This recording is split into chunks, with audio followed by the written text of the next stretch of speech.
San Antonio, June. The heat was beginning to slip out of the sky, but the asphalt still held the heat of the day, and the air above the road rippled like a mirage. My Toyota turned onto the very street where my parents, Owen and Deborah, now lived. The street had been scrubbed to a mirror-like sheen, like something out of a magazine cover. Emerald lawns, identical white facades, carved weather vanes on the roofs, a landscape geometry in which everything had one purpose: to appear perfect.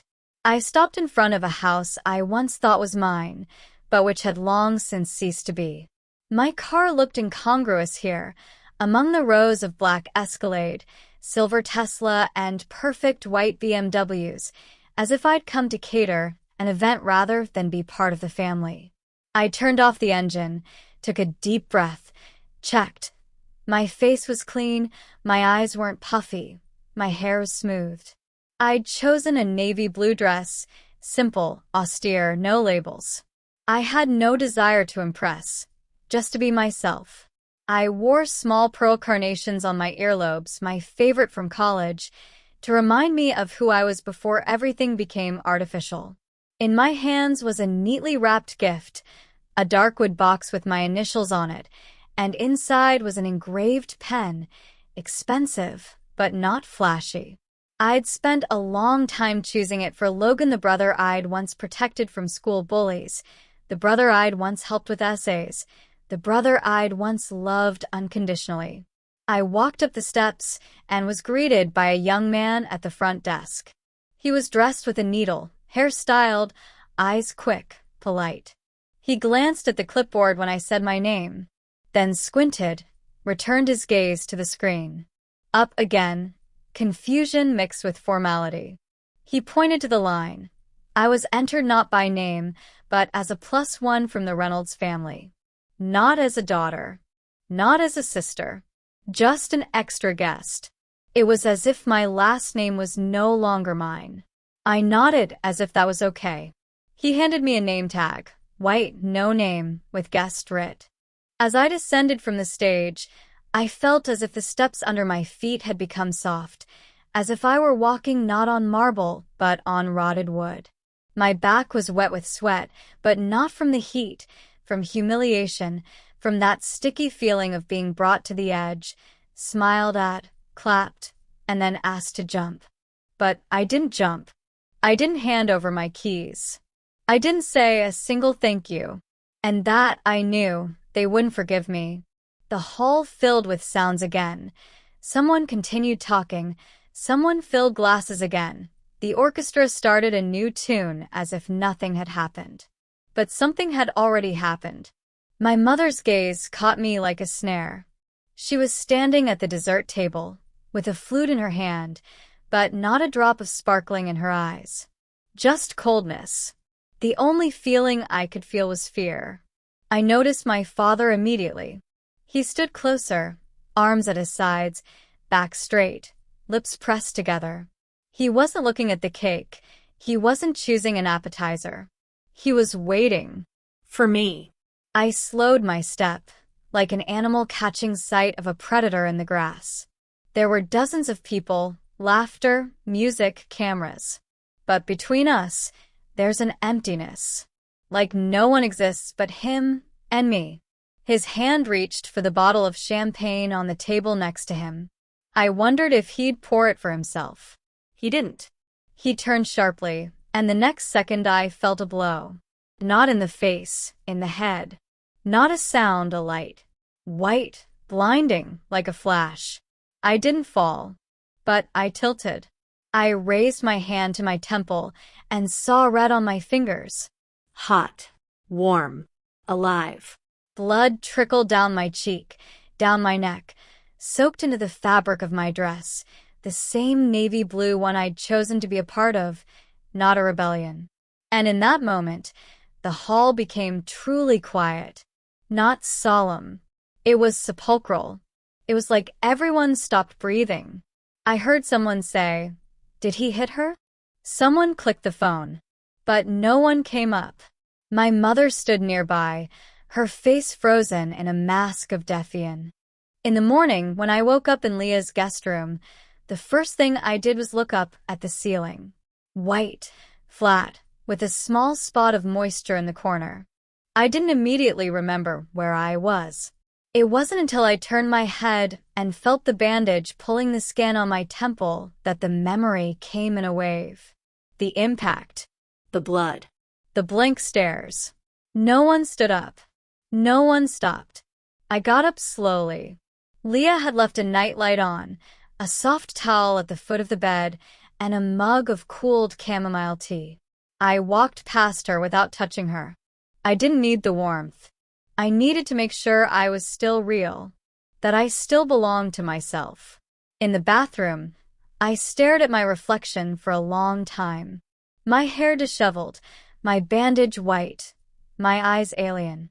I peeled my skin as much as I could, ran my fingers over my face like I was trying to put myself back together. Then I opened my purse. Checked my ID, my wallet, my phone. Everything was there. Everything but one thing. The key. The small metal key to my apartment that was always kept in my side pocket on my carabiner. It was gone. I froze. I turned everything over. Checked every corner. My wallet, my medicine bag, even an old pharmacy receipt. Nothing. I remembered. A week ago, after a family dinner, my dad had mistaken my bag for my mom's. He'd handed it back quickly, then apologized. Too quickly. I didn't pay attention. At the time. It all made sense now. The phone vibrated in my hand. An unfamiliar number. I answered it. A woman's voice, confident, businesslike, a real estate agent. I wanted to confirm an apartment showing this afternoon at 2 o'clock. My apartment. On my application. With a note that Owen Sullivan is the co-owner. I didn't say a word. I just disconnected the call. My heart was beating in my chest like a drum. They hadn't just hit me. They hadn't just put me on stage. They were trying to sell my property. Secretly. Through fake access. Through my trust. I opened my laptop, my hands shaking. I wrote A. I arrived at their place at exactly 2:15 p.m., 7 minutes later than I had planned. Not because I was late, but because I needed to sit in the car and just breathe. I held the steering wheel with both hands and looked at the house where my childhood was spent like a wax museum. Everything looked familiar, but there was no genuine feeling left inside. The lawn was trimmed to the millimeter, the flower beds symmetrical like teeth in an advertising smile. The bench I had once painted myself, at 16, still in the same white colors, swayed on the veranda. They knew I was coming. I didn't answer the letter, but they knew. The door opened before I got to the step. Mother stood in the passage with her arms outstretched, as if she were going to hug me. But her palms were empty. I went in. The house was in perfect order, but not the usual order. Scrubbed. Uncomfortably clean. On the living room table was tea and lemon in a china set, next to a plate of the very cookies they only bought for Christmas. On the coffee table was a scrapbook, open to a page with my childhood photo of me in an orange sweater with crooked bangs. I knew right away that it wasn't a concern. It was a prop. I was ushered into the scene as if I had come to a rehearsal for my own change. My father emerged from the hallway with a folder in his hands. He held it like a businessman's briefcase, neatly, with a sense of control. I stood at the edge of the carpet, feeling my soles sticking to the pile. My brother sat on the arm of the chair, eyes blank, fingers interlocked. He didn't get up. He didn't say a word. His wife Taylor did not come at all. Mother motioned for me to sit in my favorite chair. The same one where I used to unwrap presents at matinees. I didn't. My father handed me the folder. He spoke calmly. Almost friendly. I opened the cover. The paper was heavy, the text printed in a businesslike, uncluttered font. In the center were the words, "Contract for the transfer of property rights." Then came TH. The next morning I woke up not to an alarm clock or pain, to silence. It was dense, viscous, almost tangible, like a blanket that someone had carefully pulled over everything inside me. I walked to the kitchen, brewed some strong black tea, and when I turned around, I realized that the light in the apartment was different. Clearer. The air was still, but it wasn't stuck, it was steady. I stared at the door and thought about how I'd walked out of my parents' house yesterday. No yelling, no clapping, no final lines. Just with a decision. Not to sign. Not to participate. Not to save anyone else. There are dozens of notifications on my phone, but none from them. No apologies. No explanation. Just silence. As if they were waiting for me to break on my own. That I'd take the next step, like I always do. Make a sign. Call. Ask. I did nothing. I just opened my laptop and went into my archive folder. It's all there. Bank statements from the years I covered the family accounts. Transfers to my brother when his business failed. Letters from my mother asking me to close the mortgage for 1 month so I don't default. I kept it all, not because I wanted revenge, but because when you grow up in a family where love is measured in sacrifice, you learn to fix your wounds so you don't question whether they were real. I uploaded the whole thing to Dropbox. No comments, no titles, just a folder with a title, in case anyone ever wanted to know. Then I dialed the number of Marlowe, a lawyer I once helped with the presentation and who once said, "If you need help, call me." He answered on the second dial tone. His voice was businesslike, but there was no doubt in it. He immediately realized that I wasn't calling for advice. I was calling for action. I told him everything about the key, about the attempted sale, about the pressure under the guise of caring. He listened in silence, only occasionally asking short questions. At the end, he said, "Let's get started." I hung up the phone and fell. I didn't attend the eviction, not because I was afraid to look them in the eye, but because I no longer felt the need to validate my strength with their weakness. It wasn't about revenge. It wasn't about the show. It was about a boundary I drew clearly with a signature without crossing someone else's threshold. On the third day after filing, I woke up to my phone vibrating. Not a call, a video. Logan had uploaded a home surveillance video to the family chat room. No text, no caption. Just an image. It's their house on the screen. My house. The crisp morning light. Dust on the glass of the lens. And a voiceover, muffled, unintelligible. The camera catches the door opening. In the doorway is the father. A robe thrown over his pajamas, buttered toast in his hand, a sleepy look in his eyes. Seconds later, an officer. In uniform. He holds out a sealed envelope. Father freezes. His mother appears behind him, in her bathrobe, cup in hand. It's as if she can't believe this is happening. The officer says something briefly, politely. She doesn't move. The father picks up the papers, reads them, then sharply tosses them aside, as if they burned his fingers. The camera freezes at that moment. The image is tinged with grain. There is shock on the mother's face. Not fright. Not sadness. It's shock. Like a man who thought the rules of the world would never apply to him. I watched the tape once. The second time without sound. The third time without feeling anything. No bloating. No relief. Just emptiness. As if someone had cleaned the room but forgot to leave the furniture behind. I closed the video, logged out of the chat room, put my phone down. The apartment was silent. Even the refrigerator was silent. I made tea, put the cup on the window, and watched the vapor rise in a thin stream, upward, toward the glass, disappearing into thin air. I knew they wouldn't see it as justice, only as betrayal. And yet I wasn't sorry, because all I'd done was get my own back. The house IPU. I found out about the video by accident. Not from them. Not from my friends. But from a pop-up window on my phone's screen, a familiar last name, a cropped shot, a sound that made my insides clench. I didn't immediately realize it was my speech. That night, the same scene. Only now it's been cut out like surgery. Only the moments where my voice broke, where my gaze went to the floor, where I was unsure of myself, were inserted. In the background are Logan's birthday pictures, balloons, candles, his smile, his hand on Taylor's stomach. At the bottom is the caption, "We raised her with love. We didn't expect betrayal." Hashtags. Family support. Heartbreak. I stared and felt my body go rigid, like everything inside had tightened with straps. This wasn't just a lie. It was an attempt at reality.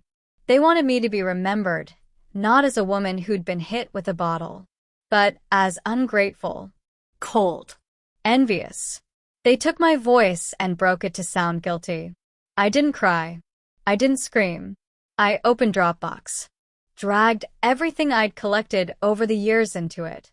Translations, transcripts, letters, the deed to the house they were still claiming, an audio recording of my mother asking for a loan until next week. I didn't accompany it with any signatures, just a folder with her name on it. Really, if anyone wants to know. I didn't check how many times it had been opened. Didn't read the comments. It wasn't revenge. It was rebalancing. I was just tired of being quiet. Tired of explaining. Tired of proving my invisibility to those who had learned to make a convenient shadow of me. They always thought that louder meant right. That if they spoke confidently, they'd be believed. That if they made me look like a traitor, no one would notice how easily they betrayed first. But now they no longer held the script. I took away their tools. I left only the mirrors. Let them look now. At themselves. At how they called love something that was manipulation. The way they asked me to give them an AP. The text from Taylor came early in the morning. No warning, no preamble. Just a picture. A leather album with a worn cover, lying in her lap. Opened. Memories on the pages. Only without me. Childhood holidays, trips, Christmas, graduations. Mother and brother, father and cousins, distant relatives, even neighbors. But I'm gone. Not a single picture. Not one trace that I even existed in their history. It's like I was cut out as a technical defect. Like I was a flaw that didn't make it into the final version. A minute later, the next message came. Simple. Quiet. They've been erasing you for years. Even from your memory. I stared at the screen and felt something inside me fall into place. It didn't collapse. Not collapsed. It just did. Straight. Straight. The affirmation that was missing. Not for revenge. But to know I wasn't crazy.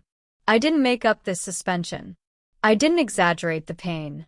I was truly invisible in their play. Not an actress. Not an extra. But a void between shots that was easily erased when it interfered with the story. I didn't answer right away. I closed my eyes and exhaled slowly. And not because it hurt. Because for the first time it was clear. They weren't losing me. They were getting rid of me. Quietly. Steadily. Photo after photo. Letter after letter. Decision after decision. So that at some point, even I questioned whether I had ever been needed.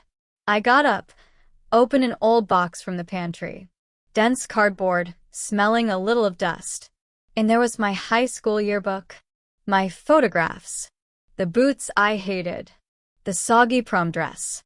The second-place trophy for science fair that no one took home with them after the ceremony. All of this I kept. No system. No purpose. Just because I was afraid that one day I wouldn't believe in myself. And now I knew I existed. For real. I was. I felt. I loved. I tried. I wasn't making it up. And if they cut me out of their memories, it didn't mean I stopped being. I just didn't belong to their version of the war. The envelope came 3 days later, amid a silence in which no one else tried to call, write, make excuses. The mail lay on the kitchen table, bills, a promotional card, a dry cleaning coupon, and among them, a thick, cream-colored one with my name handwritten on it. I recognized the handwriting immediately. It was confident, slanted slightly to the right, as if each letter was coming toward but never touching. Taylor had written it. Inside was a postcard on heavy paper. No pictures, just a blank background and the writing inside. I read it twice, then a third time. She wrote, "I didn't know how far they'd come. You deserved better." I'm sorry. No excuses. No attempt to explain, just a confession. Simple, calm, not pathetic, human. I held the card in my hands, and nothing loud moved in me. No hay. No te ars. Just a warm heaviness between my ribs, as if someone had placed a pebble of truth there. I didn't answer. Not because I was angry. It was because the letter wasn't a question. It was closure. I put it back on the shelf. Then I took out my checkbook. I wrote the amount. Not a big one. Not symbolic. Just enough so I wouldn't feel pathetic. In the purpose column, I wrote neatly, "In honor of a new beginning." A donation to a women's shelter. Not as a gesture of kindness, but as a reminder to myself that helping isn't a weakness. It's a choice. But only when it doesn't collapse into ignoring. I didn't go to the children's party that came with the letter. Not because I didn't forgive, but because I realized some circles can't be closed. Sometimes not showing up isn't an act of revenge. It's an act of self-respect. I didn't burn the card. I didn't tear it up. I left it where I could see it, not as a trophy, but as a milestone, as quiet proof that even in a house that had rejected me, there were still people who could call things by their proper names. I turned on the stove. I cooked pasta with garlic and thyme like when I was a student. Simple. Sparingly. For myself. I woke up without an alarm, without the need to check notifications, without the automatic movement to my phone as if it were an extension of the pain. The morning was bright not from the sun, but from the inner feeling of no longer having to hang on to air to stay afloat. I got up, brewed some coffee, and cleared off my desk all the papers that used to anchor me. Copies of letters, contracts, confirmations. Everything had already been done. Everything had already been lived. I opened the window, let the noise of the street in, not as a threat, but as music. A school bus passed somewhere. Dogs barking. Someone yelling to a child to put on a jacket. Life went on. No patos. No scenery. But there was finally a place for me in it. I pulled out a box I hadn't opened in a long time. In it were old photos. Mine. Just me. My triumphs, my mistakes, my parties where I wasn't the invited shadow, but the one laughing the loudest. I looked at them and realized, my story doesn't start with them, and it certainly doesn't end with them. I wrote it myself, with pain, with mistakes, with falls, with blood on the marble. But every page is mine. In the evening, I set the table again. One plate, a napkin swan in the center. I wasn't trying to impress anymore. I was just living. In this house, in this body, in this silence. And I knew that even if no one clapped, even if no one called me back, I was home. Because home is not walls. It's an inner voice that you no longer betray. Sometimes justice doesn't look like victory. Sometimes it just sits next to you in the kitchen. Silently. And doesn't ask for anything. If you've gotten to this point, if you've ever felt like you've been cut out of your own life, know you're not alone. Subscribe to the channel to see more stories. Stories of people who have walked through the silence and chosen to be themselves. Because sometimes all it takes is one voice to start hearing yours. And you're just getting started.